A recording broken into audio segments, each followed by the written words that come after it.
mã QR code, và sau mỗi một phần chia sẻ của chuyên gia thì chúng ta sẽ được nhìn lại một lần nữa mã QR code đó, và các anh chị chúng ta có thể quét mã và đặt câu hỏi trực tiếp cho chuyên gia của chúng tôi. Chúng tôi sẽ tổng hợp những câu hỏi, sau đó là cuối phần trình bày của chuyên gia sẽ giải đáp trực tiếp ngay tại sân khấu cho tất cả quý anh chị ạ. Vâng, chúng ta sẽ cùng tranh thủ một chút, hãy quét mã ở trên màn hình và một chút nữa sẽ đến với phần chia sẻ chính tiếp theo với chủ đề số 2, đó là ứng phó với cung hàm hẹp máu. Chúng ta sẽ cùng chờ đợi trong một ít giây để đội ngũ kỹ thuật sẽ chuẩn bị, cũng như quý anh chị chúng ta có thể là tranh thủ để đặt những câu hỏi cho chuyên gia. Và trong buổi chiều thì chúng ta sẽ còn tiếp tục 2 chủ đề nữa, cũng như là sẽ có một phần lucky draw với rất nhiều những phần quà hấp dẫn có thể áp dụng vào trong thực tiễn cho quá trình chúng ta làm việc.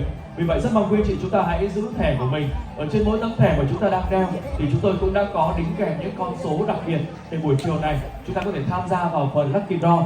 Và sau đây với vị chuyên gia của chúng ta đã sẵn sàng rồi, và hãy cùng đến với phần trình bày tiếp theo với chủ đề ứng phó với cung hàm hẹp khó, được trình bày bởi giáo sư bác sĩ Matthias. Xin mời. Hello. Second block of today, and I was not able to share with you one video of an obstructive sleep apnea. Everything is solved, so let me share with you. Tôi muốn chia sẻ với các anh chị một The cái video. video về hội chứng ngưng thở khi ngủ á. I can hear the music here. Tại sao tôi vẫn còn nghe nhạc kìa? Cảm ơn. Đây. Chúng ta đây. Snoring. Đây là anh ta đang thấy nha.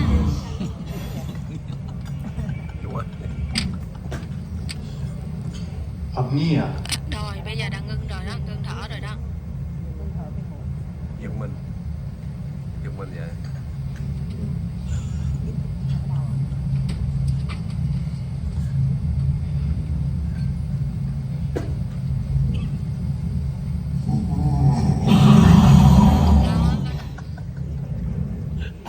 He stopped breathing Cái anh đó ảnh for a couple of ngưng seconds. thở. And in that moment, the brain said, "Hey, wake up." Cái não Wake nó up. bảo là đây, thức dậy đi. Stop. So, we are talking about second Bây molar giờ chúng ta tubes. đang dừng ở chỗ là ống của cái ống Now, của what we răng need mày. to understand Thì chúng ta is cần this phải idea hiểu how rằng important are the Damon tubes, the cái oncotubes. cái Why? ống Because của they răng mình nó rất là have, quan trọng. Tại sao? besides Tại vì this nó great adherence, they also have a very negative torque. thì ngoài cái thiết kế của nó And this is thì ngoài ra extremely nó còn có một cái useful độ tọt rất là for thấp. those cases Và where nó you rất là have quan a trọng high angle case, khi mà chúng ta a có những cái ca dolical gốc facial cao, case, nhân mặt dài, a patient with an open bite. bệnh nhân có cắn hở. Why? Tại sao vậy? Because if we have this Tại vì nếu situation như mà chúng ta có where cái the hình palatal mũi trên á, cast, thì cái múi trong của cái răng cối trên á, răng vảy trên á, this one, the palatal cast, múi trong của cái răng is with a premature contact, thì nó sẽ it's tạo going ra to một cái open điểm the tiếp bite. xúc sớm. So what we need Cho nên is chúng a ta tube cần in the upper là second một molar cái, that verticalizes molar, moving the root to buccal để nó có thể di chuyển cái chân răng ra phía ngoài. and the palatal cusp to go up in the occlusal plane.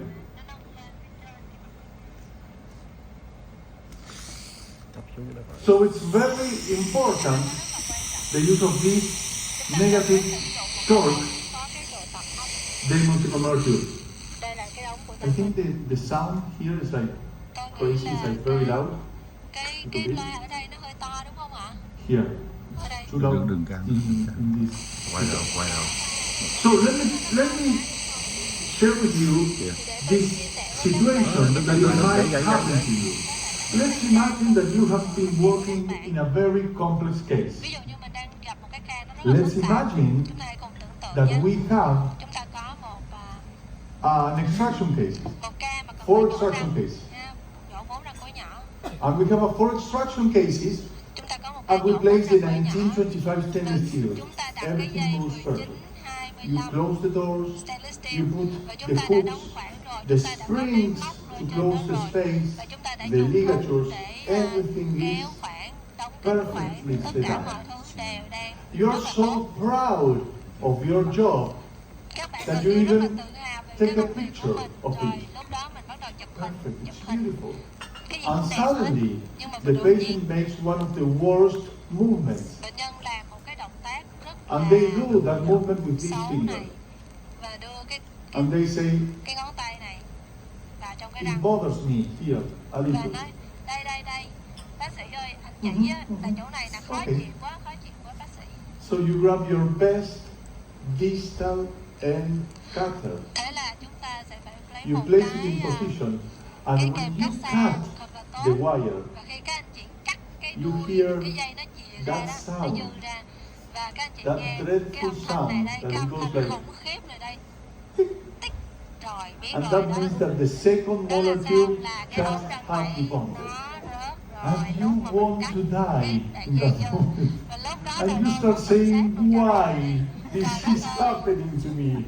tại sao nó Okay, vậy bác sĩ well, đây let tới me coi tell you trong cái giai something. đoạn này gần tới đích rồi thì In cái most ống of răng our của nó cases, rớt, ống răng bảy this nó is rớt our fault. và đó And let me tell you why. đó chính là lý do là cái lỗi nó nằm ở chỗ chúng ta đó. The speakers are very loud. Em ơi cho hỏi á là cái loa ở đây á, nó to quá, nó I to can quá, hear them here. nó to quá. It's really loud. Okay. So, be careful Chúng ta phải cẩn when thận cutting the khi mà arch chúng ta distal cắt to second molar. cái The đầu dây mà distal nó lòi end ra phía sau cái cutter răng bảy á, should follow thì the cái kèm tube cắt xa của chúng ta angulation nó phải to avoid the bonding. đi theo cái độ tọt của cái ống tiếp nha. What does Chứ it nếu mean? không á là nó sẽ Let's see a nó picture, bật, nó bẩy because cái ống sometimes the răng bảy picture rớt is ra luôn á. better than 1,000 words. Thì mình biết rằng Now, trăm nghe không bằng một thấy á, mình imagine nhìn cái hình the này. Mình tưởng 1925 tượng nha, cái ống nó có arch wire coming cái dây out lúc này of là the 19, tube. 25 rồi nha và nó chìa cái đầu của nó Visualize ra ngoài cái its position. cái tiếp của răng bảy này. Thì mình tưởng tượng đó là lúc này So, cái if we ống tiếp đó place có cái độ tọt. The distal end cutter, just Và think chúng for a ta moment đặt in cái this, kèm and cắt then you xa take của the mình picture. vào phía sau đó và mình You tưởng place tượng nha. the Mình đưa cái distal kèm end cắt cutter xa like của mình this. nè, như Follow vậy me. nè. But Hãy nhìn straight. tôi nè, đưa thẳng vào. You look it over there. You put it straight. Mình đặt nó thẳng What vào. is going to happen with Thì the điều gì wire nó sẽ xảy ra với cái dây before ạ? cutting it? Trước khi mà You're doing this cái kèm nó cắt And I'm được cái moving dây here nó so phải you làm can động see. tác gì? Before cutting it, Trước khi mà đầu the cái kèm nó 1955 cắt is going to cái do this dây. movement. Thì So nghĩa là you are nó đã making phải the couple bám sát và nó xoắn that cái it dây might cho nó sát debond vào cái mũi that kèm về tube thì nó mới cắt được đúng không? Thì cái động tác mà before xoắn cái cutting dây it. như vậy á, thì nó sẽ làm rơi cái mắc cài So, răng bảy của mình. From now Cho nên on, từ đây trở về sau, always with hãy your luôn camera luôn wires, khi we mà are mình going cắt to một place cái dây chữ nhật distal đó là to the mình phải seventh, chỉnh the lại cái distal góc end cutter độ with của that cái kèm angulation. của mình sao cho lúc nó cắt This á, is nó not không có only for xoắn the cái Damon dây. tubes, for any tubes of Không phải any chỉ với cái system, tiếp của any Damon nữa prescription. mà tiếp nào cũng vậy hết. All Tiếp of nào nó them, có cái độ tật âm they á. have a negative prescription, Tiếp so mà có they độ tật all âm have á, luôn this luôn chúng ta sẽ angulation. phải chỉnh cái góc của cái kèm cắt xa của mình sao cho phù hợp với cái độ tật của cái ống tiếp. So Để the mình cắt distal mà mình không có xoắn end cái dây. cutter should follow Cho nên cái kèm the cắt xa của angulation of mình the nó tube. phải đi theo cái độ góc độ So của in cái that ống. way, when we Bằng cách cut đó thì the khi mà mình wire, cắt á, we are not generating a couple. thì cái dây á, khi mình cắt cái động tác cắt của mình nó không có tạo thành một cái nỗ lực xoáy Now, xoắn in the để lower mà nó arch, đẩy it's exactly the cái same. cái ống của răng bảy của ta. We are going to place Cũng như vậy thôi, ở hàm dưới cũng vậy.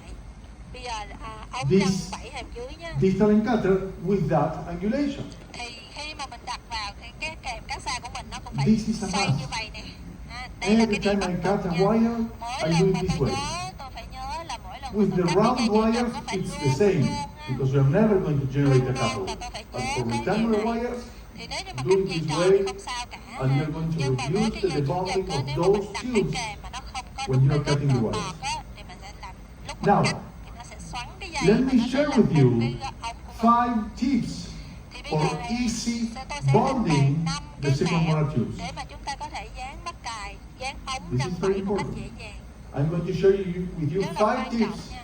so you are not going to have this problem. Now, maybe you know 4, rắc rối lúc mà dán mắc but cài if răng you bảy á, only, if I'm only adding 1 to your knowledge, I'm happy. thì giống như hồi đầu That's tôi đã everything I nói do. á, là cái mục tiêu của Let's tôi start tới đây ngày hôm nay with the chỉ cần easiest cộng one. thêm một điểm gì đó vào cái kho It's kiến thức của anh important chị to thôi là have cũng đã thỏa good mãn rồi. quality tube holding tweezers. Rồi, và cái đầu tiên á là chúng ta phải có một cái kẹp gấp ống nó thật là xịn. The quality of the tweezers matters. Cái kẹp gấp The ống nó active phải thật part xịn mới được. must be well defined Cái so phần we xa can của nó grab đó nó phải được the thiết kế tube là thật là tốt in nha. gingival Để mình có thể gấp được and cái ống. inocclusal. Gấp được cái ống bằng gấp theo cái chiều nướu Now, và for chiều nhai me, đó. Hai cái I phần tiếp xúc nó phải always hợp bond để the nằm ở tubes nướu và em nằm ở nhai. with the positive positioner. What is the positive positioner? Thì một cái ống mà This đặt one. vào đây là cái thước đo For mà me, gập it's gốc very đây. easy to bond the tube Đây là một cái kẹp, with một the cái kẹp positive positioner. gấp ống, nó rất là dễ sử It dụng. grabs the tube on mesial and distal. Đây là cái kẹp này á, là nó gấp cái ống mà nó gấp theo cái chiều And in hai cái this điểm way, tiếp it's xúc là very nó ở easy đầu gần và đầu xa to của cái move ống. it into the right position Và chúng ta đặt and nó to vào place it. cái vị trí đúng và nhấn một cái là nó It's nhả never ra going thôi. to fall off. Đó, thì nó sẽ không bao giờ rớt hết. Number 2, Cái mẹo thứ hai to improve the thì để bonding mà chúng ta force có thể tăng in the cường cái sự posterior, dán giữa cái we have to ống và cái bề deproteinize mặt của the men răng enamel á, thì chúng ta cần phải khử with protein sodium bề mặt men hypochlorite, với lại dung dịch the one we use to clean surfaces. 25%. Và chúng ta phải khử This is protein not cái something bề that mặt men ở I'm chỗ mà mình sẽ gắn cái inventing. ống. This Đây is không phải something là that cái mà it tôi has phát minh ra đâu. scientific Ở đây evidence. á, là có một It's cái nghiên published. cứu, nó có những cái bằng chứng khoa học đã được xuất We are bản. enhancing Cái the, việc khử protein bề mặt um, men á, nó the sẽ addition làm tăng cường cái of the sự chắc resin in the enamel. của cái resin This vào is trong men. something that I heard Đây là một điều in mà a tôi đã từng nghe pediatric nói lecture. ở trong cái bài giảng về răng They trẻ em. were using sodium hypochlorite to deproteinize the enamel, and in that way they are improving the addition for restorations. Được cái We sự can dán do dính the của những cái same phục hồi lên trên for răng. our second molar tubes, Và chúng ta áp dụng especially điều đó on cho those cái patients that they việc gắn debond ống tuyếp them ở răng bẫy của every mình. time. Mỗi khi mà mình gắn, trước khi mình gắn là mình nhớ khử protein. So what's the procedure? We are going to clean the surface. We are going to polish the surface. Then we are going to deproteinize for 1 minute trong 1 phút using a Q-tip với with một sodium cái hypochlorite. giọt nhỏ xíu này nào mà mình thấm cái dung dịch natri And after that, và sau we are đó not rinsing, we're not washing, we just wait it to evaporate. và chúng ta không có rửa, không có And then we start sờ gì hết, chúng ta chỉ cho with our cho cái dung regular dịch đó nó adhesive bay technique. hơi hết thôi. Rồi chúng Phosphoric ta acid, etching, primer, thế rồi. adhesive, Rồi all the etching, same. rồi bôi keo But dán, before rồi làm doing tất cả các all cái the bước, same, dán của we are chúng ta. going to deproteinize 1 minute using a Q-tip Chúng ta with chỉ sodium cần sử hypochlorite. dụng một cái đầu tăm nhỏ xíu như vậy, thấm This cái dung dịch improves và a lot, mình khử protein bề mặt men răng. enhance a Nó lot sẽ cải thiện the rất là strength nhiều of adhesion. cái độ bền dán của cái ống.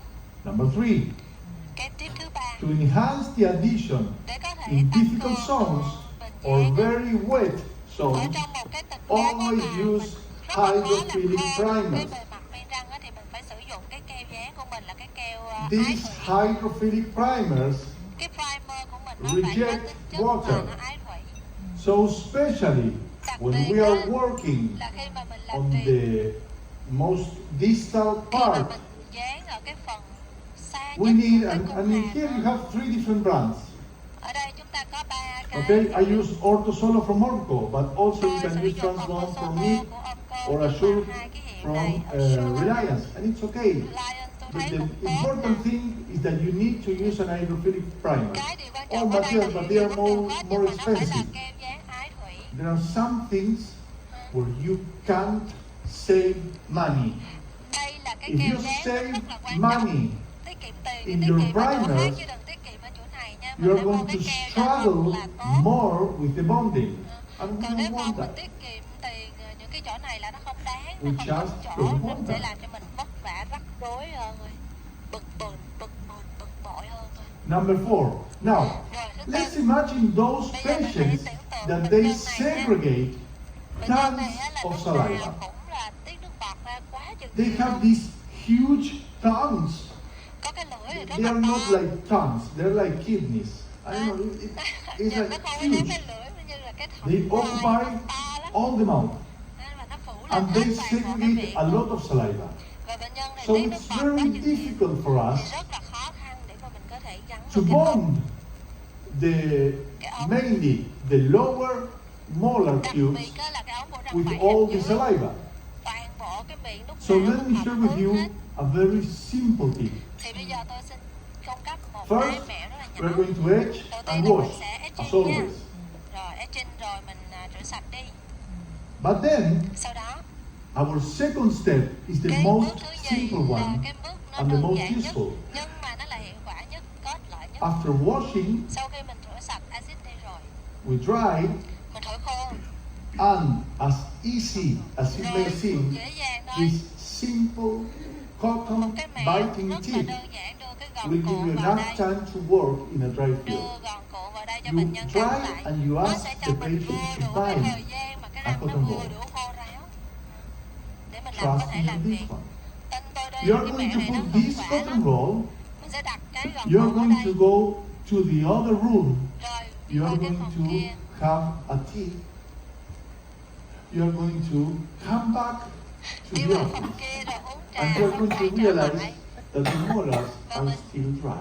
Và mình sẽ thấy là cái răng cối nó vẫn khô And nha. that's Cho bệnh because nhân cắn you gòn are nhưng mà having khi a uống cotton miếng roll trà quay lại that thì at thấy the răng nó vẫn first khô. it separates the tongue, Thì nó tách cái and miếng gòn ở second trên á, nó tách it's cái lưỡi ra. absorbing the Và cái saliva. thứ nhì á, cái miếng gòn này tác dụng của nó là nó sẽ So this ngấm gives cái nước you a bọt lot of lại. time to work without saliva on the posterior. Cho nên chúng ta sẽ Use giảm it được cái lượng nước bọt once. nó bị đọng ở đây. And you are going to love it. Rồi các anh chị cứ thử một And lần you are đi going to thì bạn sẽ post thích it ngay đó. on Instagram, and you are going to tag me, and Nếu you're như going mà to hiệu put quả thank thì you các for bạn this tip, Matthias. quay lại phim nhé, rồi đăng lên Instagram rồi nhớ tag tôi You vào are đó going to nha. put Tôi thank. sẽ hết sức là cảm ơn các anh chị luôn vì tôi thấy cái mẹ của tôi bày á, nó rất là hữu ích cho các anh chị nhé. Rồi sau đó mình sẽ You are bôi going keo to lên, place the tube rồi on the mình đặt vocal cái ống surface. lên. We're going to make step by step with this. Chúng ta sẽ cứ We làm know theo this. từng bước như bình Now, thường at một this gắn ống moment, thôi. before Và trước trước like khi curate, mình chiếu đèn we need to check it thì for chúng ta occlusal. cần phải kiểm tra So nó we are xem nó going có to chạm khớp răng remove trên hay the không. cotton, Thế là lúc đó mình cần phải gỡ cái gòn ra. and we are going to correct the position of the tube Rồi with chúng ta the sẽ chỉnh mirror. sửa lại và nhìn qua gương để kiểm tra.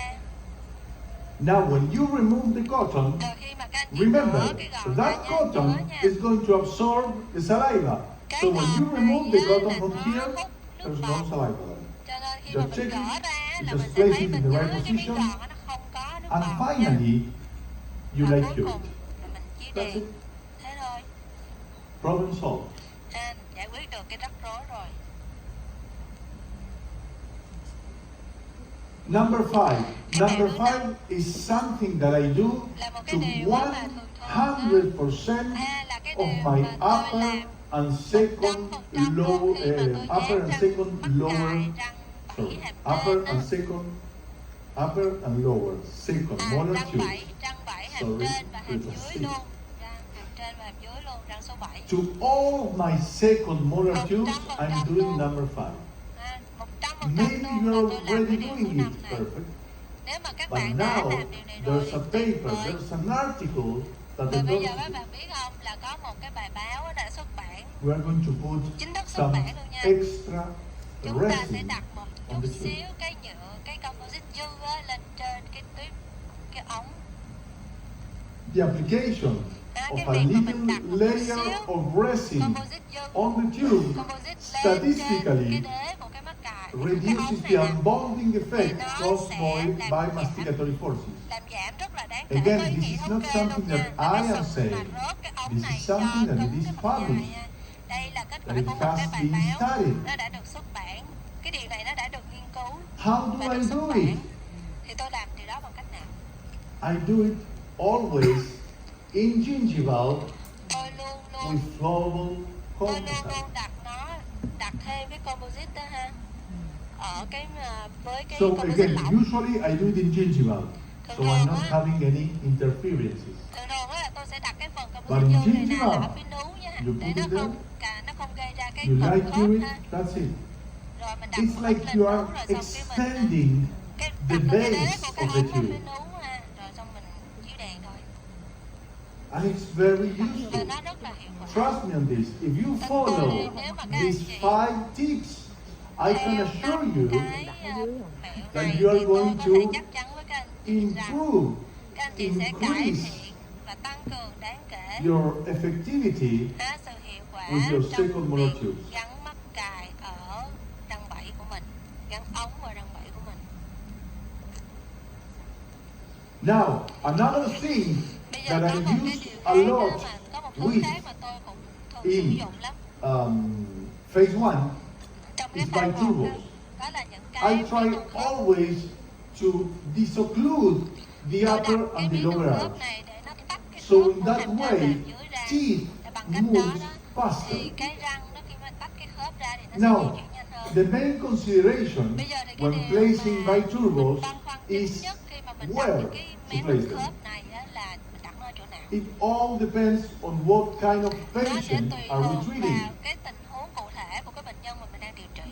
Are we having low angle Chúng patients? ta có bệnh If nhân we vào have a góc thấp low hay angle là patient with deep bite, nếu mà mình có bệnh nhân góc thấp và cắn we are sâu going to place thì that mình sẽ đặt cái biturbal biturbal này on the anteriors. ở cái phần răng trước, ở cái vùng răng trước. Why? Tại sao Because vậy? we want Tại vì chúng ta posterior muốn extrusion. cái răng sau nó trồi lên. We want to level the curve of speed. Chúng ta muốn làm phẳng cái đường cong speed. What's the first option for my low angle patients? Thì The first cái option lựa chọn điều trị is đầu the tiên cho một cái palatal bệnh nhân surface of the upper góc centers. thấp là gì? Đó là đây là mình cái lựa chọn vị trí đầu tiên á, là mình sẽ đặt It's ở cái uncomfortable. răng mặt Yes, trong của răng cửa it's hàm trên. uncomfortable. Nó khó But chịu cho bệnh nhân không? it's Có chứ. useful. Có, nó khó chịu And chứ, it works nhưng mà well. nó hiệu quả. Nó And hiệu it quả và helps nó có us ích. to Và nó achieve the giúp chúng ta results đạt được cái kết faster. quả nhanh hơn. Now, there are some times Bây giờ đối where với the á, patient has a class 2 nếu mà bệnh nhân có hạng or 2 chẳng has hạn, a very big hoặc overjet. là có một cái độ cắn chì rất là lớn, And in those cases, it's very thì complicated trong những cái to ca đó place nó rất the, là khó the để mà mình anterior có thể đặt biturbals on cái the palatal biturbal surface ở of the những upper cái mặt incisors. trong răng cửa. So Rất what's khó the nha, tại vì option độ cắn chì B? nó nhiều. Cho nên những trường hợp đó thì The tôi làm option B gì? Thì mình is sẽ có cái lựa chọn B. Phương the án B palatal surface là of mình the sẽ upper đặt canines. ở cái mặt trong của cái răng nanh In hàm here trên, răng số 3 hàm And trên, here. ở chỗ này đây.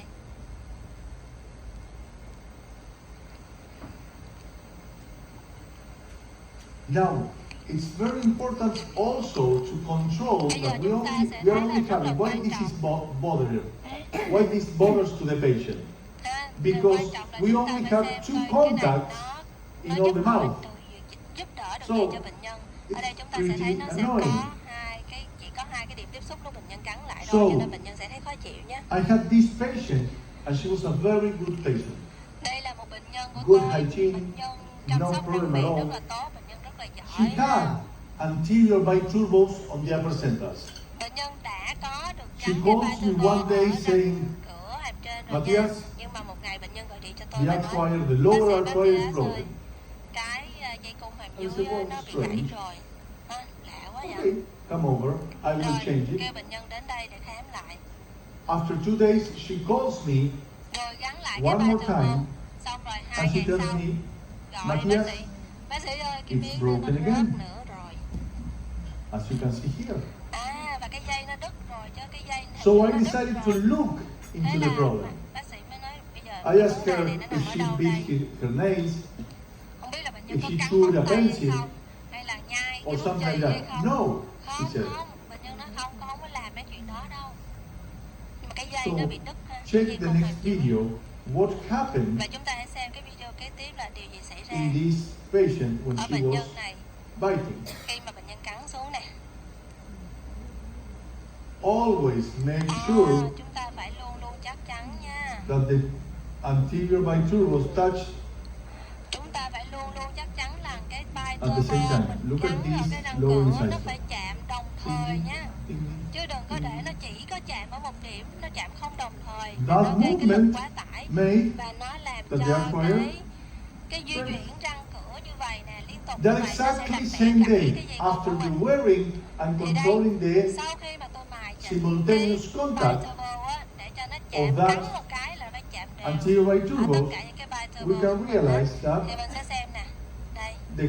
the movement is not there anymore. So Thì cái always răng we không có need to trúng nữa. control Cho nên with chúng ta articulating cần phải paper biết á là chúng the ta phải kiểm tra simultaneous với lại contact cái of dây both căng of của them. mình á, là cái điểm chạm của mình trên cái mấy cái Now, bài turbo how nó có are we đồng going thời to không? remove this Rồi, anterior câu hỏi kế biturbo? tiếp á là sau khi mà nó đã hoàn thành nhiệm vụ For của me, nó rồi á, thì the mình gõ nó ra như easiest thế way nào? to do Cái it cách mà dễ dàng is nhất by á, creating a là mình canal tạo ra một cái with đường hầm như vậy nè, với cái mũi khoan của mình, a high-speed turbine, một cái mũi and khoan. we are going to do some Rồi mình pressure dùng cái kềm. initial and in distal Mình with bóp a từng cái plier. gần về phía xa, For example, bóp a từng cái Wenger gần phía xa. plier. Ví dụ với cái kềm bên ga chẳng hạn. And that's it. Dạ, đó, The vậy anterior thôi. biturbo Nó is rớt ra thôi. off and out.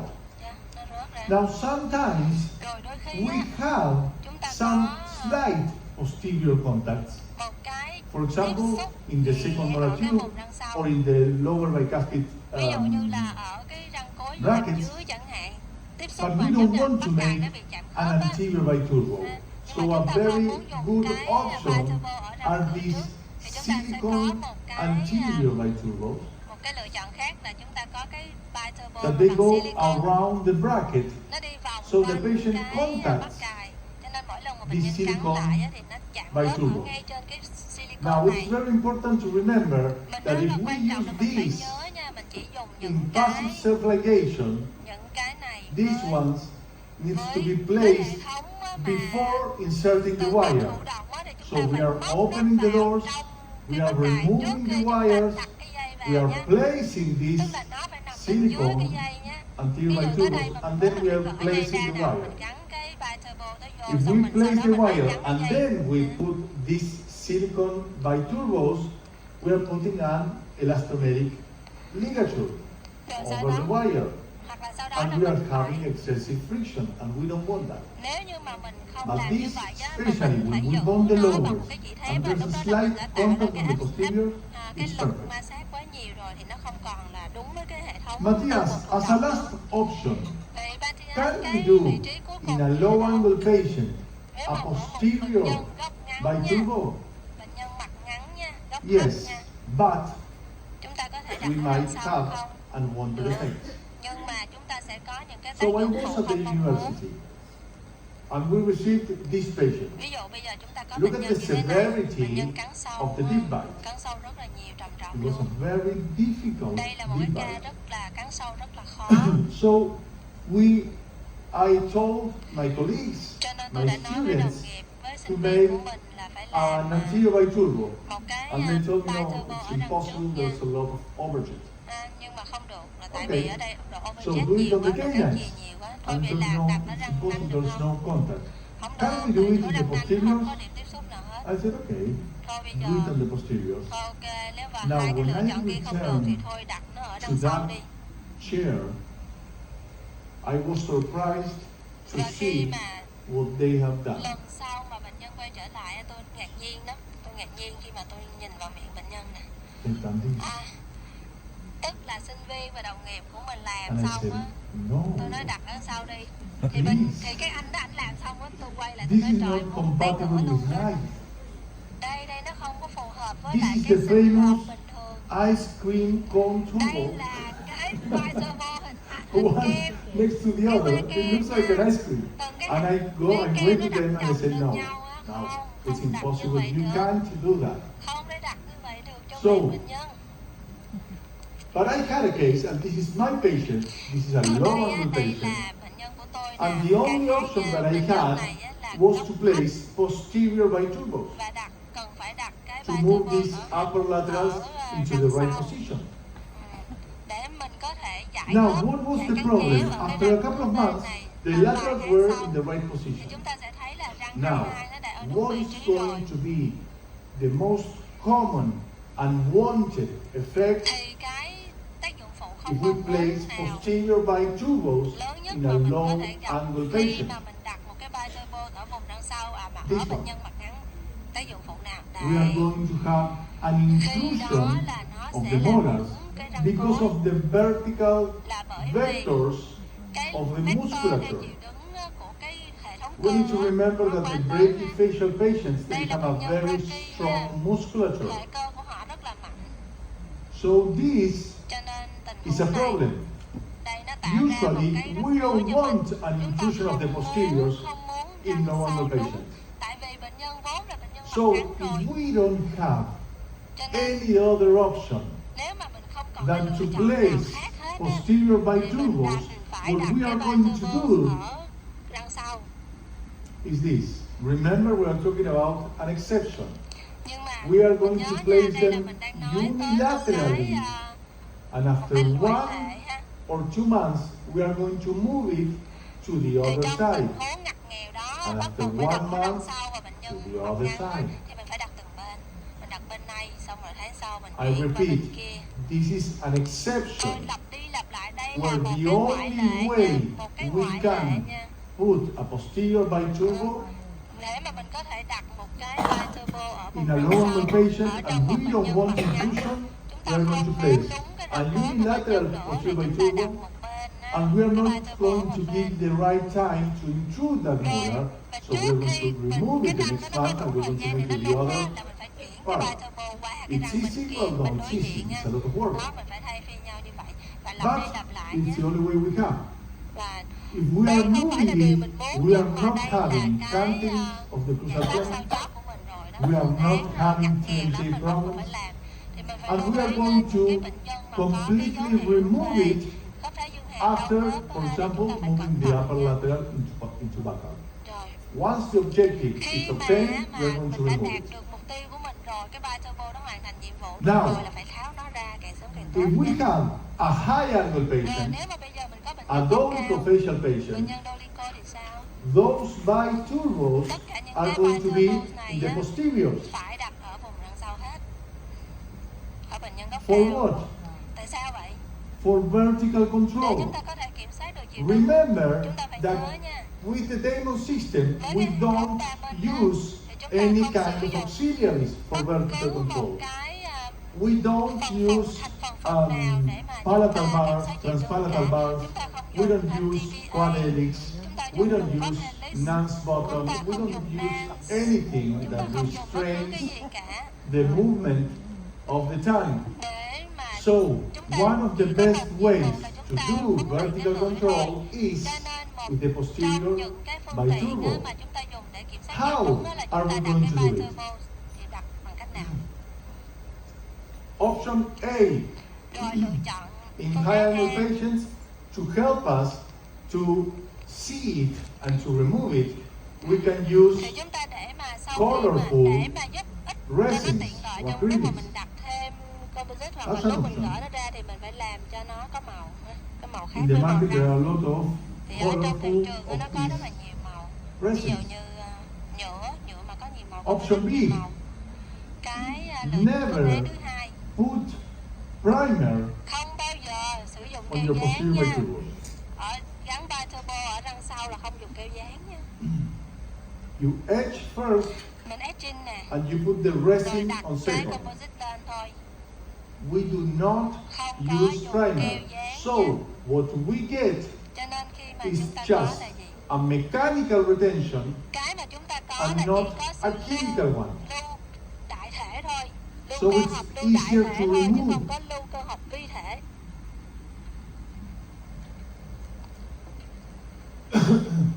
If we need to Rồi bây giờ nếu như mà chúng ta increase a cần lot tăng cái kích thước dọc mà tăng the, nhiều á, tăng nhiều the cái chiều vertical cao á, height, cái chiều cao it's của cái very biturbal difficult to á, place thì nó only rất là resin. khó mà So nếu we mà can chúng ta use chỉ an đặt Essex composite thôi. Cho with nên chúng ta sẽ or dùng một cái without, mát Essex. without acrylic on the posteriors. Một cái mát Essex với nhiều Until, for acrylic ở example, cái this vùng sau. canine moves to buccal. Now, one very simple tip Có that một I cái love. mẹo rất là đơn giản ở How đây.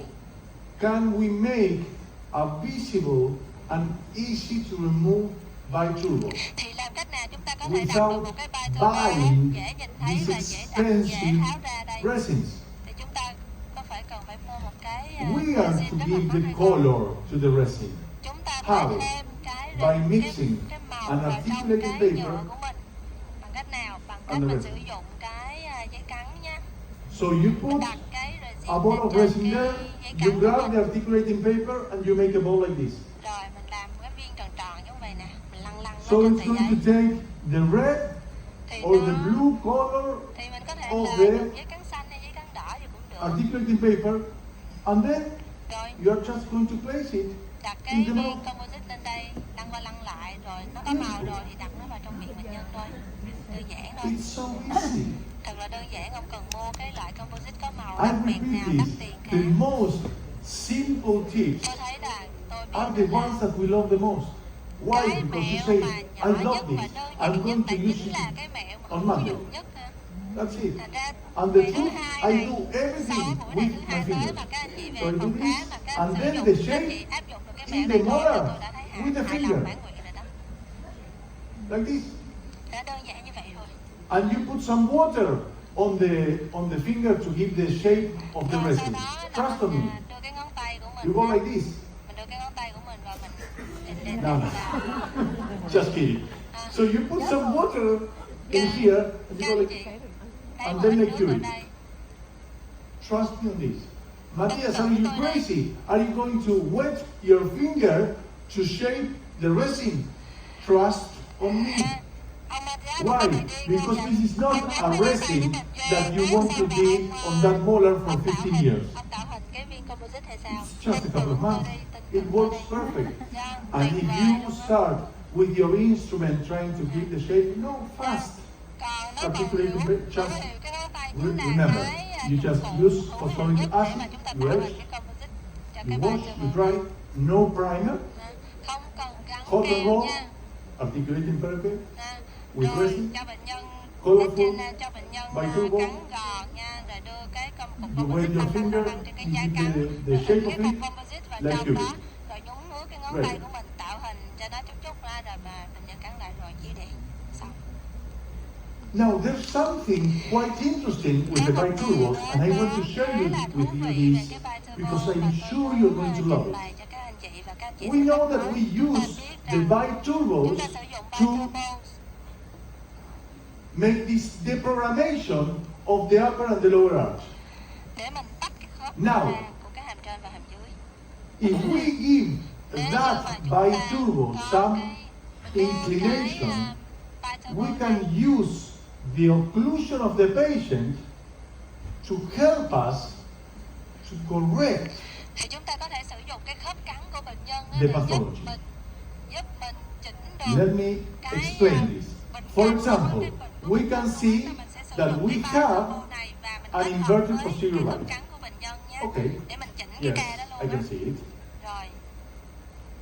So we need to place posterior biturbos so the tongue can work in the upper arch and it's going to correct the transversal problem. Yes. But what happens if to that posterior biturbos we give an angulation like Với this one? cái biturbo ở răng cối chúng ta tạo cho nó So có một cái just mặt kiên. think for a moment that this patient, every time that he bites, is going to bite here. Thì bệnh nhân sẽ cắn vào chỗ này nè, cắn tích Tick, tích tích. tick. He's going to bite here. Đó, mỗi lần cắn vào thì cứ cắn lên cái cục biturbo này của And mình. we know that the force of the Và chúng ta occlusion biết rằng cái lực mà nó is đè lên much trên mặt nhai á, effective thì than nó any có other hiệu thing. quả rất nhiều trong bất cứ Why? việc gì. Because every time we Tại vì swallow mỗi lần saliva, mà mình nuốt nước miếng á, nuốt nước we, bọt á, we bite. thì nghĩa là mình cắn lại đúng không? So we swallow saliva from 3 to 5,000 times per day. Cái lực của mặt nhai Every lên time the trên cái patient biturbo này. bites, he's trying to move those upper molars Thì back. cái lực nhai đó nó sẽ di chuyển cái răng So it's going răng to cối be hàm trên corrected này in và chúng ta such a sẽ faster way. chỉnh sửa được cái cắn And của these cái răng functional cối này. biturbos, we can use them also, for example, Và for a chúng ta class 2. cũng có thể chỉnh sửa một cái khớp cắn hàng So hai let's với cái imagine that we have a biturbo. class 2. Bây giờ mình tưởng tượng mình có một So cái ca hàng we hai này. need a posterior biturbo, but Rồi in chúng this ta đặt case, một cái we are biturbo ở going đằng to sau do it và chúng ta sẽ làm nó theo cái kiểu này. thinking Chúng ta sẽ suy about nghĩ this appliance, về cái the khí cụ này. twin block Cái twin appliance. block đây, mình sẽ suy nghĩ về cái twin block What's nha. the idea of the twin block Thì cái ý appliance? tưởng nó nằm sau cái khí Two cụ twin block là gì? blocks of acrylic Nó có hai with cái khối ở hàm trên và hàm dưới. Và an hai cái khối này angulation nó được of liên kết 70 khớp với degrees. nhau bởi một cái mặt phẳng nghiêng. Mặt phẳng nghiêng khoảng chừng So in that way, the 70 độ. mandible is going to be Thì forced khi mà to cắn advance. lại á, thì nhờ cái hướng của cái mặt phẳng nghiêng này mà we cái are hàm dưới going nó to sẽ do đưa the ra same. trước. Thì bây giờ mình ứng dụng cái ý tưởng này vào trong cái bài turbo của mình. This patient of class 2, Bệnh nhân này có hạng 2 nhé. we are going to do this functional biturbo Thì chúng ta sẽ with đặt một cái that gọi là bi turbo inclination. mà có chức năng functional bi turbo ở cái răng số 5 hàm So trên của the bệnh nhân. patient that is in a class 2 Rồi is bây going giờ to bệnh start nhân đang có hạng 2 biting, đúng không? Khi mà bệnh nhân cắn lại tích tick, tích tick, tích tích tích tích and tích. suddenly, Và khi here nó we have đụng a ở đây, contact, nó đụng ở đây and this patient thì moves hàm forward, dưới nó sẽ trượt về phía moves trước. initial, Nó trở về and trượt go về back phía one trước. more time. Rồi This chiếu lại patient nha. opens. Bệnh nhân há miệng nè. We did that functional biturbo, Thì với cái bi and when this turbo mà patient có chức bites, năng này á, functional bi turbo, suddenly we bệnh nhân have cắn this lại contact, và bắt đầu and the chạm đây patient nha. is Và ngay forced khi nó chạm to á, move that thì cái mandible hàm dưới nó sẽ initially. trượt về trước, trượt về phía gần. And in that moment, Và trong the lúc đó, patient starts biting bệnh nhân sẽ bắt đầu cắn in class lại 1. ở cái khớp cắn hạng 1, không còn hạng 2 nữa. You are forcing that mandible Nghĩa là to mình đang move ép cái into hàm class dưới 1 nó position. di chuyển về cái vị trí You tương can quan do hạng 1. it even before Các anh chị có bonding thể the làm brackets việc if này you have the trước other khi mà các anh chị gắn mắc cài And nữa. then you start with your treatment in class 1 Thì in các anh 6 chị months. có thể là gắn cái trước khi The gắn mắc cài mình patient làm cái này thôi. starts Là lúc mà gắn occluding mắc cài là mình in đã có class được khớp cắn 1 hạng 1 rồi the đó. first day of the treatment. Đây là ngày đầu tiên đây.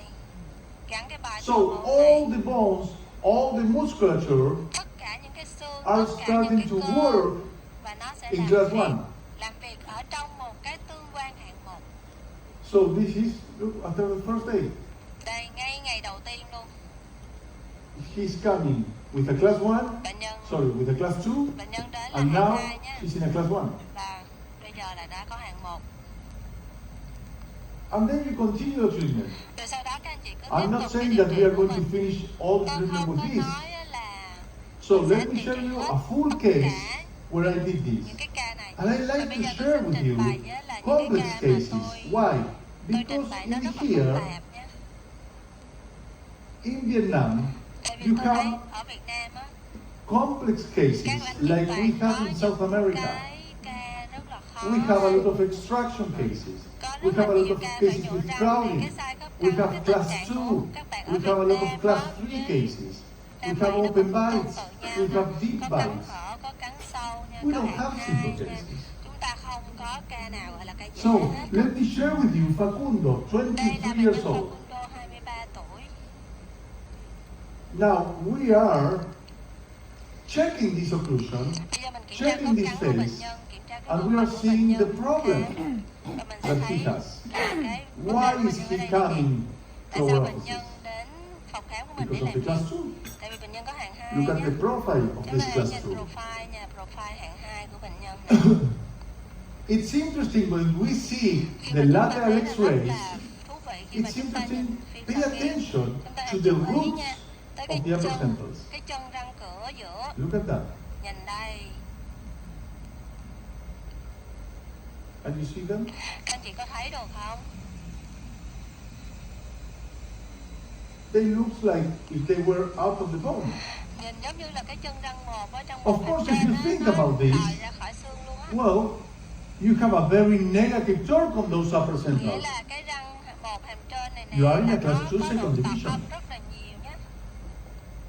You are a Deglis patient. And we know Và chúng ta that this biết rằng patient bệnh has nhân này bone in back out. có xương ở mặt ngoài. Those teeth are not out of the bone. Cái xương, cái We răng make này the nó không phải là diagnosis of nằm the ngoài TMJ. xương đâu. Ha. So I don't see Ở the đây apex thì tôi here. không nhìn thấy được cái chóp There chân is răng ở bone đây. on back out. Là tại vì mình It's nhìn cái cột interesting. răng nó cực kỳ đứng luôn nhưng mà nó Look vẫn at có the cái deep xương ở bite, mặt the ngoài nhé. severe deep bite. Đây là một cái cắn sâu rất là lớn, rất là nhiều. Now, if we think about the anatomy Khi mà chúng ta of nghĩ về the upper cái centers, we need to think that hey, giải the phẫu apex ở should be cái here. răng cửa, Actually, răng cửa they giữa are hàm not. trên. So what's happening? Maybe they have a curvature. Có Those lẽ là roots. chúng ta có cái chân Maybe răng the nó bone hình is cong. adapting. Ha, hoặc là cũng These có are thể things là that we cái need to xương think. nó đã thích nghi rồi, nó đã tạo được cái Of xương course, ở we mặt have a ngoài rồi. huge and a very severe class 2. Dĩ nhiên là chúng ta có một cái khớp cắn the upper arch Đây là cung with răng that trên nè. discrepancy, Với cái sự some chen chúc của nó anatomy ha. problems Có một cái răng that này, we're cái going to hình solve dạng nó không có before bình bonding thường nha, và chúng ta the phải brackets. tạo hình lại cho nó trước khi chúng ta gắn mắc cài. The Panorex, Đây là phim pano and we started và chúng ta the bắt treatment. đầu cái điều trị Now, của mình. as you can see, Ở đây các anh chị có on thể the nhìn doors thấy nè, we tất have cả different colors of các these cái brackets. nắp của cái mắc That cài means cái that răng we are nào having nó a sẽ có cái high tone mã bracket màu on khác the nhau. canines, Ở đây có on nghĩa the là hai centrals tọt nha, and hai the tọt canines, màu đỏ là and hai we tọt have nè. low tone Và brackets lâu in the tọt ở laterals. răng This bên one nè. was Cái out, này. but it was a low tone bracket too. Đây nó cũng là If lâu you tọt think đó, mà nó about, bị bay màu this đi is thôi. great, Thì because các for anh the chị upper thấy canines, rất là I want a more tại vì positive tone.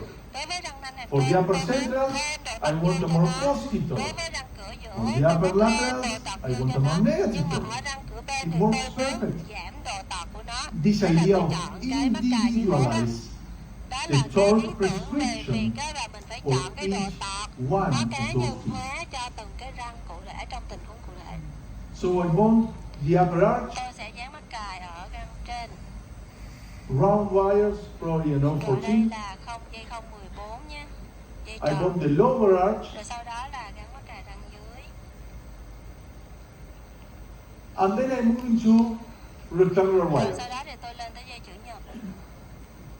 Now, Bây giờ what I want to share with you tôi are muốn in chia these sẻ với các cases, anh chị I với want lại to cái give you ca này. 4 important Tôi things sẽ to nói với các anh remember chị là 4 when điều we mà treat chúng ta cần class phải nhớ 2 khi mà cases chúng ta and điều trị một excessive ca hạng 2 overbite. mà có cái độ cắn sâu rất là lớn thì chúng ta phải nhớ điều gì? First, the tubes Thứ nhất là and the ống và brackets mắc cài needs to be phải bonded được in the dán right position. ở vị trí đúng. Now, I've been going through different phases Thì during my sau đó từ formation từ á là tôi sẽ where đi I vào các started cái bonding giai the đoạn brackets khác in the center nhau of the ở crown. cái Then giai I đoạn điều bonded trị. my brackets more gingival. Nếu tôi dán mắc cài có thể là Now we need to về phía remember trước một this. chút. The Bây giờ mình tubes phải nhớ and nha, the brackets cái of ống và cái all mắc cài, the versions of the Damon tất system cả các cái thế hệ mắc goes cài nào đi bonded nữa in the center of thì the nó crown. của hệ thống Diamond At thì nó the đều được FA dán point. ở cái trung tâm của cái thân răng. Nothing changes there. Nó không có gì thay đổi cả qua các thế hệ mắc cài. The brackets goes bonded as the same place you bond them now. Ha. Center Thì of the hồi xưa crown. mình dán mắc cài ở vị trí nào thì giờ mình dán cũng như thế Number đó thôi. 2. Cho dù mắc cài thế hệ nào cũng vậy. Wait. Number 2, we need a good overjet. Chúng ta cần có một cái độ cắn chìa đúng. If we don't have a good overjet, if we don't create a good overjet, how are we going to advance the mandible? Nếu mà chúng ta không tạo được That's why cái first overjet I đủ bond á, the cái upper độ cắn chìa brackets thì làm sao mà and chúng I ta wait di for chuyển the cái hàm upper dưới ra centrals trước, ra to trước move được. vocally. Nên muốn di chuyển cái hàm dưới, đây In là that cái way, hạng 2 nhé, muốn di chuyển được cái hàm dưới ra trước thì I'm mình going phải to có create được the cái overjet so I overjet. can Cái advance the độ mandible. cắn chìa ở phía So trước in thì this mình mới có case, thể đẩy cái it hàm dưới will ra be trước được. impossible for me Cho nên ví dụ như trong cái ca to nãy make là the functional nó biturals không có from day cái one. nó không có Why? cái độ cắn Because I chìa, don't have an overjet. nó không có độ cắn chìa cho nên tôi phải đặt cái So biturals once ngay từ ngày I đầu tiên bonded the luôn. brackets and the tubes in the right position, and I have a good overjet, in that moment I'm going to place the functional biturals, Và chúng ta sẽ tạo the thành một cái bevel biturbo mà có chức năng occluding surfaces, để nó có cái hình dạng của cái mặt different nhai. names for the same. Ha? Dạ, em biết. Nó gọi là hai cái tên khác nhau thôi. Remember, when we talk about functional biturals, it's not something that I do. This is something that is also published. Đây là cái điều mà cũng đã được xuất If bản you rồi want nhé. any of these Dễ articles, mà. if you want any of Nếu these mà các anh chị images, muốn đọc you hết tất just cả những cái have bài to này, ask it to me các by anh chị cứ email. việc And I email will và hỏi send tôi them to thôi you. là tôi sẽ No gửi những cái problem bài at báo all. này cho các anh chị nhé. If you Không có tell vấn me đề that gì you cả. want all the articles Nếu các from anh nói, this các chị nói là các anh chị um, muốn tất lecture, cả các cái bài I báo will nào share them là with tài you liệu no tham khảo problem để at all. trong cái bài giảng này của tôi thì cứ email cho tôi sẽ gửi hết cho các anh chị. So this is exactly what we did. Đây là chính xác là cái gì mà chúng ta đã làm với bệnh nhân này. Dạ, em có từ sang tuần em đi nè. Em có từ sang Beveled occluding surfaces. Now, because it's a very complicated class 2, Một cái biturbo. I can't do it only in the upper arch.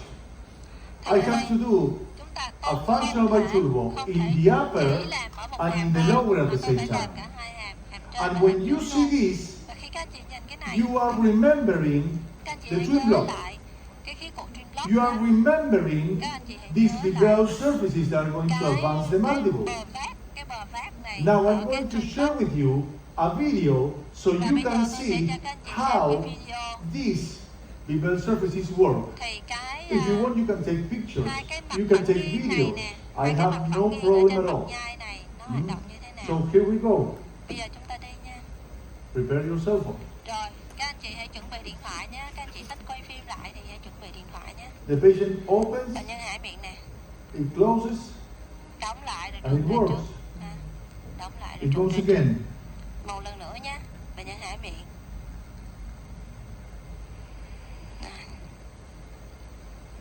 Closer, this video.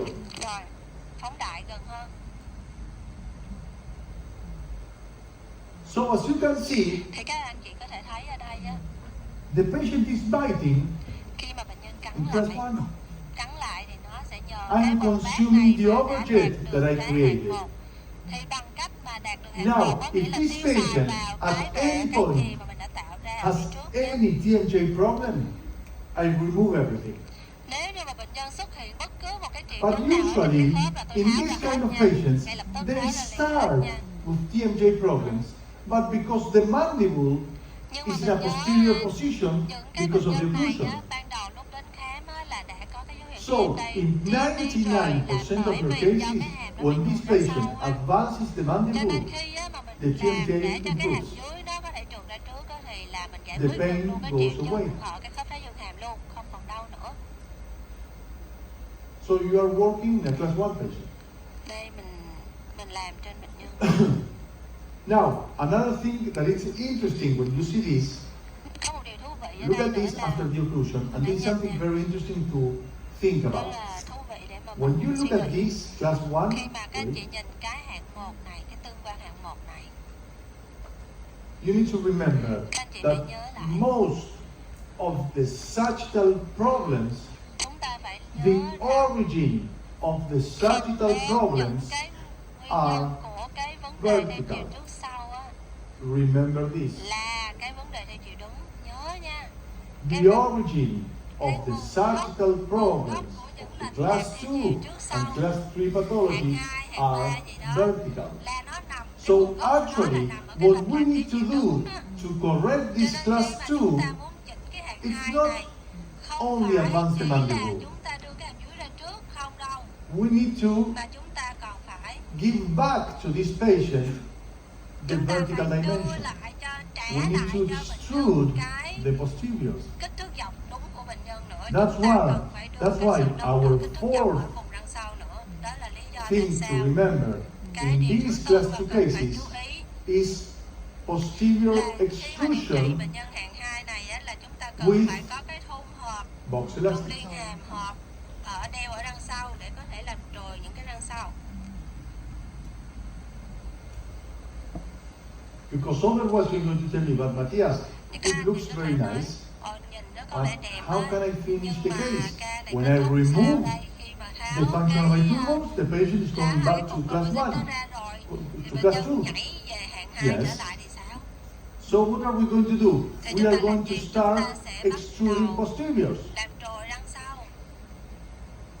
So then, as you Rồi can sau see đó các here, anh chị có thể thấy ở đây, we are going to remove chúng ta sẽ the functional vitruvials only in one side.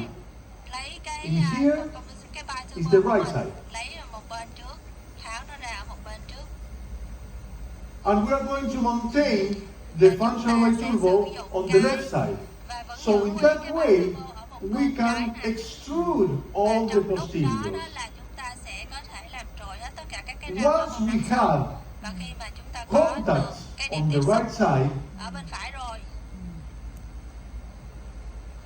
điểm tiếp xúc we are của going khớp to cắn ở start bên phải rồi, wearing thì chúng ta the sẽ bắt đầu functional mài vitruvial dần of the left side. mài cái bài turbo ở bên trái đi.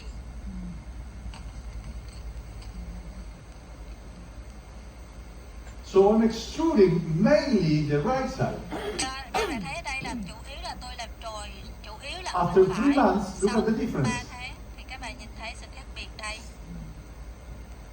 Once I have Ở một the bên, extrusion of the posteriors ở on một the right bên side, nó đã that được means rồi that rồi I đằng sau rồi. increased Có nghĩa là the tôi đã vertical tăng cái dimension kích of thước that dọc patient. của bệnh nhân này lên rồi. That means that Điều đó có nghĩa that là class 1 position đó là cái vị is trí, cái maintained tương by quan the hạng posteriors. 1 này nó được giữ đó bởi những cái lồng mũi của đằng sau. And on the left side, Và còn ở bên what trái I'm doing, thì I'm wearing it slowly. I don't thì remove tôi it sẽ mài nó từ interiorly từ from one day to the other.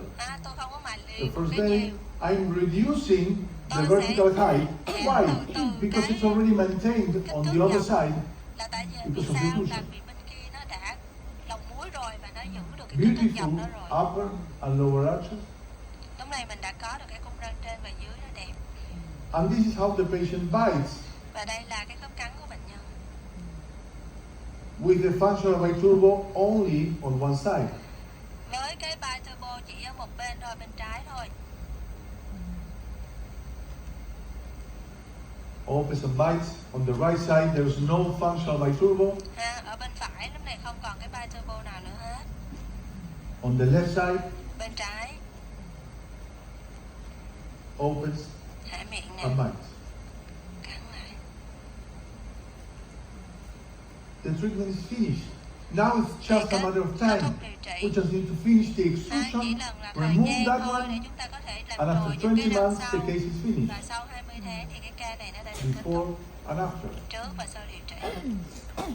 Look at the increasing of the Chúng ta hãy posterior nhìn vertical nha, dimension by là cái looking at sự the tăng cường cái anterior kích thước dọc overbite, ở phía sau là nó đã the giảm được midline, cái độ cắn phủ nhiều ở the phía trước gingival nha. margins, Rồi cái đường the giữ overjet, nó đúng nè, cái độ the cắn chè, torque of cái those độ upper tọt, anteriors. độ tọt của những cái răng cửa.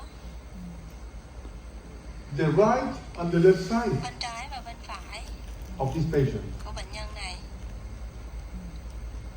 Not only the class 2, look at the position of these upper canines. Không chỉ là cái hạng Look at the 2 final không position đâu, of it. mà chúng ta nhìn vị trí của răng nanh trước và sau điều trị The đây. left side, look at that class 2. Chúng ta hãy Look at nhìn the cái position of that mức molar. độ hạng 2 Look của at the bệnh crucial nhân lúc trước điều planes trị that nha. were Mình hãy completely nhìn cái mặt phẳng nhai. separated the anteriors from the posteriors. Mình hãy thấy là mặt phẳng nhai của bệnh nhân giống như là nó có hai cái mặt phẳng nhai riêng biệt, về phía trước Beautiful một cái và phía upper sau một cái khác and lower nhau. arches. Còn đây là sau điều A trị beautiful nha, mình có diameter cái of cung the răng upper trên arch. dưới đẹp nè. No crowding. Look Không at the còn bị torque chen of chúc the nữa. anteriors. Mình hãy We nhìn know cái độ that's tọt not của easy. răng cửa nè.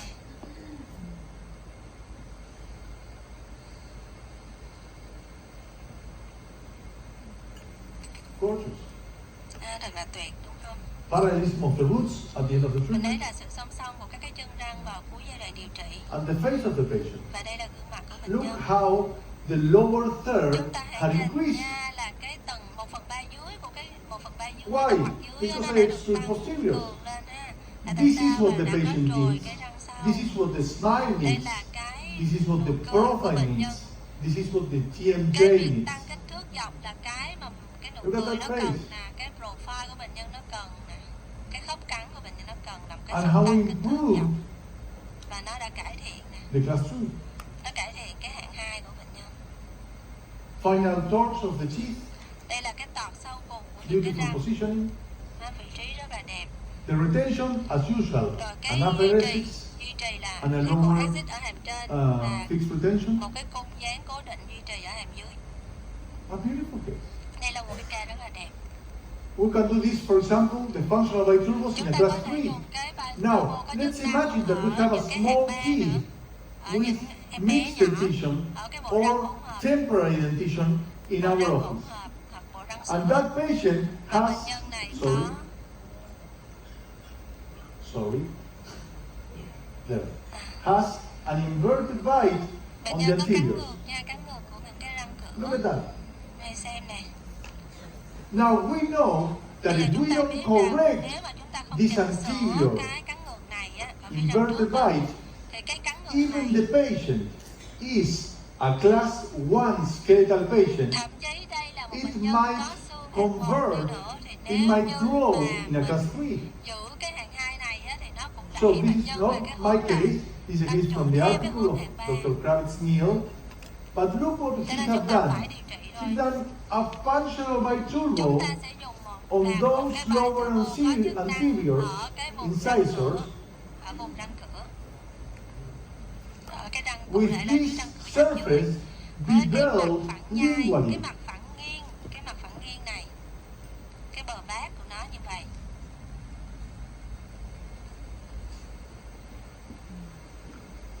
So in that way, Thì we bằng don't cách này need chúng ta a không removable cần phải appliance. có We are một not cái going to cụ put áo braces lắp.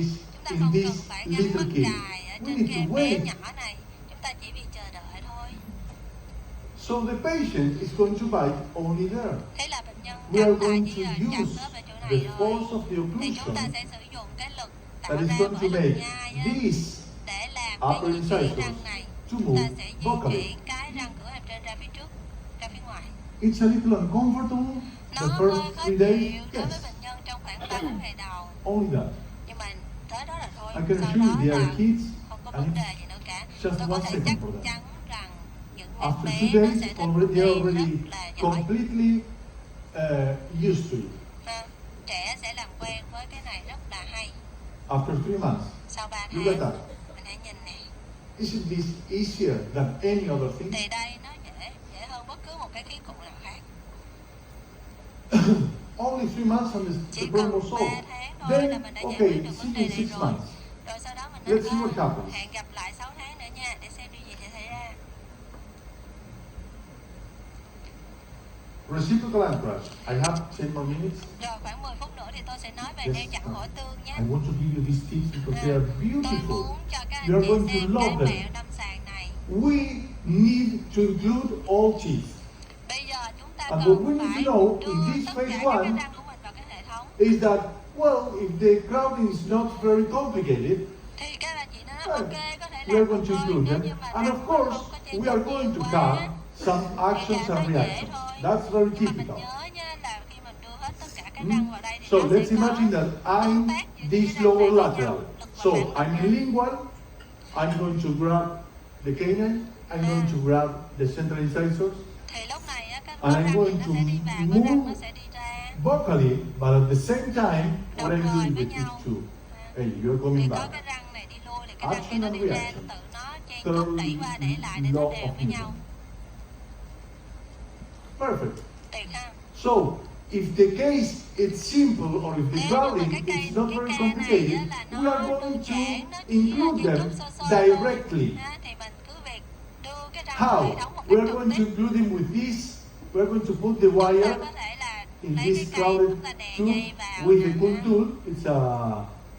It's a tool from Ormco. Đây là một cái cây But dụng we cụ need to của avoid Ormco.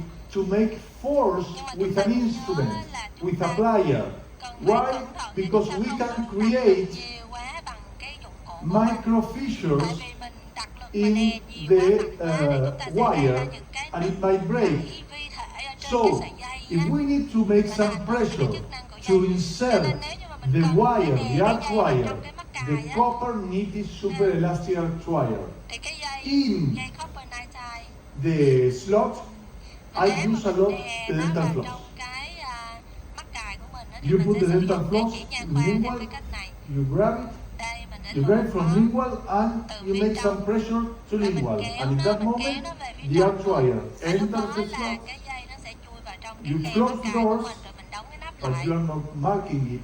Mà with mình không có any kind làm of mà instrument. bẻ gãy hay là làm đánh dấu gì trên Okay, cái dây của Matthias, so mình if there's not a lot of crowding, nếu như mà this one không works. có Now, what chen chúc happens nhiều quá when thì we làm như vậy can't vậy chứ include lỡ mà trong cái trường hợp directly á, mà không thể đặt those hết cái teeth dây vào trong because they are mắc very cài một cách crowded? trực tiếp thì sao? Do Tại you vì have chen chúc options? nhiều quá thì Yes. lúc đó làm gì? I have 7 options. Thì tôi có những cái lựa chọn sau Let me đây. share them all with you because at some point, Có one lẽ of them là is tôi sẽ very cho useful. các bạn xem hết, tôi sẽ And bày the hết rest cho no. các bạn á hết á. Tại vì First, có lẽ là the một lúc typical nào đó one. trong cuộc đời các bạn sẽ có nhớ tới nó và phải làm When thôi. we don't have Thứ space, nhất á là khi mà chúng ta but không we có need khoảng to á, create the nhưng mà space. chúng ta cần phải We tạo need to khoảng cho tell răng ha, thì the chúng ta upper cần central phải and nói the với upper hai canine, cái hey, răng kế bên là just răng số 1 move với răng số 3 because là in here nè we need nè, a tool. di chuyển đi, chạy đi, tại vì tôi So cần we cái khoảng put chỗ a này lingual để cho button, cái răng số 2 nó đi ra. a spring, Nên ở đây and là an tôi đặt indirect một ligament. cái lò xo Perfect. ở khỏe ha. We know how to do dùng this. một cái chỉ thép This để is very cột typical. vào để báo cho hai cái răng một va là nó biết Now- cái chỗ đó phải nhường chỗ cho răng hai. Let me share with you this beautiful tip. Thì tôi xin trình bày một cái tip rất là hay. And I saw this clinical tip Và tôi in one of the nhìn most thấy respected cái mẹo này á, scientific do một cái ông places. do tại một cái nơi mà I nó saw gọi là it mang tính học thuật nhất in trên thế giới. Instagram. Oh my god, là tôi thấy nó ở trên Okay? Instagram là cái nơi But I mà can nó assure you, it học thuật nhất works. trên thế giới. It works, okay? So, sometimes we know that in social media you can see a lot of things that are not true. Đôi khi á là có những But cái mẹo ở sometimes trên đó nó you rất là see hiệu good quả things. ha. Đôi khi vậy đó. So, let's suppose Nó hiệu quả that thôi you thì mình áp forgot dụng thôi, đâu có gì to đâu. place the spring. Đây là một Or cái you mẹo để just, mình đặt you cái just need lò to xo change it for a vào. new one. Hoặc là khi And mình you don't muốn thay want cái lò xo to mới, open all the doors, to remove the mình wire, to không put... cần phải tháo hết tất cả các cái nắp bắt cài, không cần gỡ dây ra. So, here Bằng we cách go. nào mình có thể để cái lò xo vào hoặc là mình thay một cái lò xo In mới. this video, you can see how to Anh chị có thể thread thấy là the bằng spring cách nào á mà cái on the lò xo wire nó được nó without được quấn removing và it. đưa vào trong cái dây cung mà không cần phải gỡ cái dây cung ra để luồn nó vào. Isn't this beautiful? Có hay không các anh chị? Mình thấy nó là mẹo đơn giản thôi I nhưng put mà it nó lại again, rất one more hay time. ha. Lần nữa ha. So look at this. Mình nhìn nè. So, let me tell you, because of course in social media everything is Dĩ perfect. nhiên là mình biết đó là Let me trên tell cái you what mạng you xã have to do. hội á, mình The thấy là first spring